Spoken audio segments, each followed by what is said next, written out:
हमारे मुल्क में इतनी ज़्यादा मर्दाना कमज़ोरी है जिसकी वजह से हर गांव हर शहर में आपको इस चीज़ का इश्तिहार ज़रूर नज़र आता है। लेकिन हमारे माशरे में तो कोई मर्द खुद को मानने को तैयार नहीं कि वो कमज़ोर है। फिर ये इश्तिहार क्यों? कैमरा ऑन है, बता तो रहे।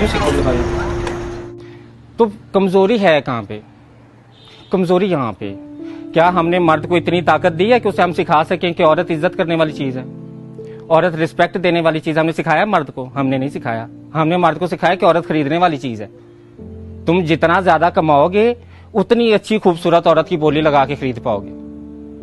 हमने तो माशरे में मर्द को ये सिखाया है। तो फिर हम क्यों लोग इतना पीट के कहते हैं कि मर्द जालिम? औरत आज निकल के कहती है रोड पे मेरा जिस्म मेरी मर्जी है और मर्द जालिम है।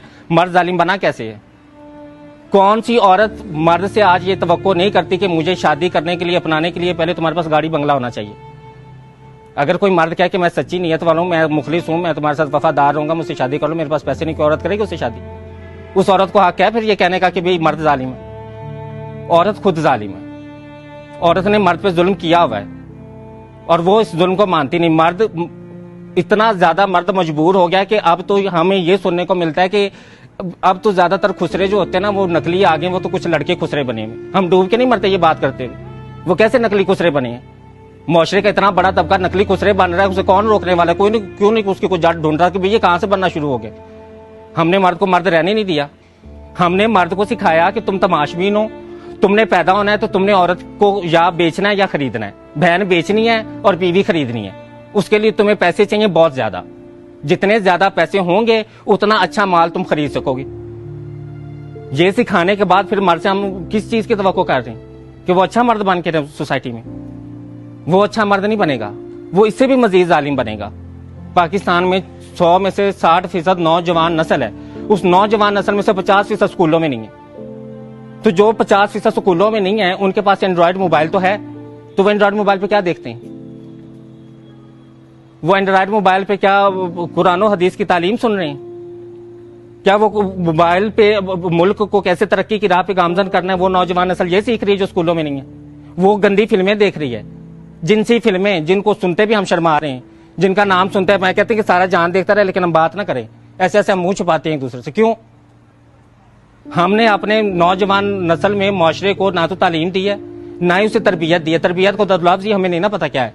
हमने तो अफसर बनना सिखाया है। हमने बच्चे को शुरू से कहा कि तुम्हारे इम्तिहान में नंबर अच्छे नहीं चाहिए, चाहे बूटी लगा के आए, चाहे नकल करके आए, चाहे जिस तरह भी आए, तुम्हारे 100 में से 100 नंबर आए और तुम कल को बस CSS करके कोई अफसर बन जाओ और अफसर बन के तुम्हारी जिंदगी सेट है। तुम्हें ना अच्छा इंसान बनने की जरूरत है, ना तुम्हें इज्जत की जरूरत है, ना तुम्हें औरत की इज्जत करने की जरूरत है। अपनी इज्जत का तो मर्द को पता ही नहीं है। मर्द ने तो अपनी इज्जत पे कभी सवाल ही नहीं उठाया कि नहीं यार मेरी भी इज्जत। हजरत यूसुफ का किस्सा सुनाती हूँ आप। जुलेखा ने रोका, जिनसी अमल के लिए झिपटी। ताकतवर मर्द कौन था? उसने कहा कि नहीं मैं मुसलमान मर्द हूं, औरत नंगी भी मेरे सामने आ जाए मेरा ईमान नहीं डोलता, मैं उस रब से डरने वाला हूं। मर्द, असल मर्द वो होता है जिसमें बर्दाश्त होती है। ताकतवर में बर्दाश्त है ना, कमजोर में बर्दाश्त नहीं होती। कमजोर कौन होता है? जिसमें बर्दाश्त नहीं है। ताकतवर कौन है? जिसमें बर्दाश्त है। तो ताकतवर मर्द तो वो होता है कि वो नंगी औरत को देखता तो वो मुसलमान माशरे में आंखें झुकाता, वो सर मुंह फेरता, वो कहता है कि नहीं यार मैं अगर ये औरत जन्नम के रास्ते चल भी पड़ी है तो मैं तो मुसलमान मर्द हूं। मेरा काम तो औरत की इज्जत करना है, उसको इज्जत देना, उसका जिस्म ढांपना, उसका जिस्म नंगा करना नहीं है। ये सिखाना था हमने मर्द को। हमने नहीं सिखाया। हमने तो उसे बोली लगाना सिखाया। हमने उसे कहा बोली लगाओ, बीवी खरीदनी है तो बोली लगाओ, अगर तुम्हें अपनी बहन का कहीं रिश्ता करना है तो उसके लिए भी बोली लगाओ। पूछो कि कोई कितना पे, तुम कितना पे कर सकते हो, कोई तुम्हें कितना पे कर सकता है। अब ये कोरोना आ गया है, अब ये शादियां कैसे अखराजात के बगैर हो रही हैं? अभी तो लोग शादियां कर रहे हैं ना। अब तो दूल्हे को फिक्र नहीं है कि मैंने शादी करने से पहले 10 लाख रुपया जोड़ना है, मैंने घर बंगला गाड़ी लाजमी हो तो मेरी शादी होगी। तो जब घर गाड़ी बंगला औरत देखती है ना, जब औरत मांगती है कि भाई मैं शादी करने के लिए घर बंगला गाड़ी मांगती हूँ, तो फिर जारी बात है मर्द भी बोली लगाता है। तो हम बेचने खरीदने का काम कर रहे हैं। हमें सिखाना पड़ेगा कि रिश्ता क्या है, शादी क्या है, निकाह क्या है। 3 कलमे पढ़ने का मतलब क्या है? कौन सा ये रस्म कहां से आई है? मुझे ये बता दें कि इस्लाम में, तो मुझे ये पूरे इस्लाम में ये रस्म नजर नहीं आती कि भाई दूल्हे को शादी के लिए जो है वो एक घर गाड़ी बंगला लाजमी होना चाहिए। सोशल सिक्योरिटी होनी चाहिए, फ्यूचर सिक्योरिटी होनी चाहिए। ये कॉन्सेप्ट कहां से है? कौन लेके आए सोसाइटी में ये कॉन्सेप्ट? जाहिर बात है जब औरत मर्द से तवक्को करेगी इस चीज की तो मर्द भी तो फिर बदले में मांगेगा ना। ये तो लेन का देन है, मार्केटिंग क्या है। आप बोली लगाएंगे, आप खरीदेंगे तो फिर शराइत रखी जाएंगी।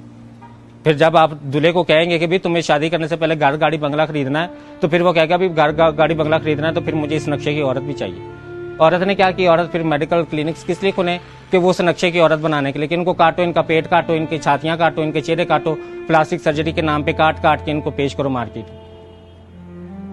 इस ट्रेंड में आज हम जिंदगी गुजारे। आज उस पेट काटने का नाम हमने लैपोथेरेपी रखा हुआ है। हम चेहरा काटते हैं तो उसका नाम हमने जो है वो प्लास्टिक सर्जरी रखा हुआ है। हम छाती काटते हैं तो हमने उसका नाम सिलिकॉन सर्जरी रखा हुआ है।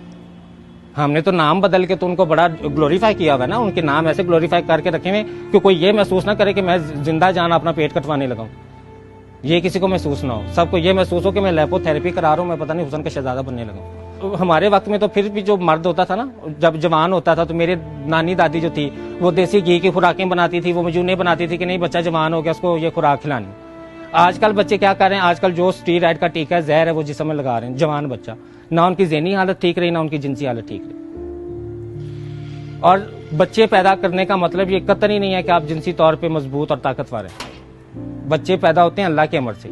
अगर आप औरत को जिनसी तस्कीन दे रहे हैं तो फिर आप ताकतवर मर्द हैं जिसको मर्दाना कमजोरी नहीं है। और अगर आप औरत को जिनसी तस्कीन नहीं दे रहे और औरत बगावत पे उतर आई और वो रोड पे कहती कि मेरा जिस्म मेरी मर्जी, मुझे तुमसे तस्कीन नहीं मिलती, अब मेरा जिस्म है, मैं जिसम मर्जी तस्कीन लूं, तो वो उस मर्दाना कमजोरी का इलाज जो है ना वो खुराक से और ज़हनी सुकून से हो। जब तक मर्द के ज़हन में ज़हनी सुकून नहीं डाला जाएगा, जब तक उसके ऊपर से ये जिम्मेदारियां और बोझ नहीं हटाए जाएंगे, तब तक ये चीज़ें नहीं ठीक होंगी।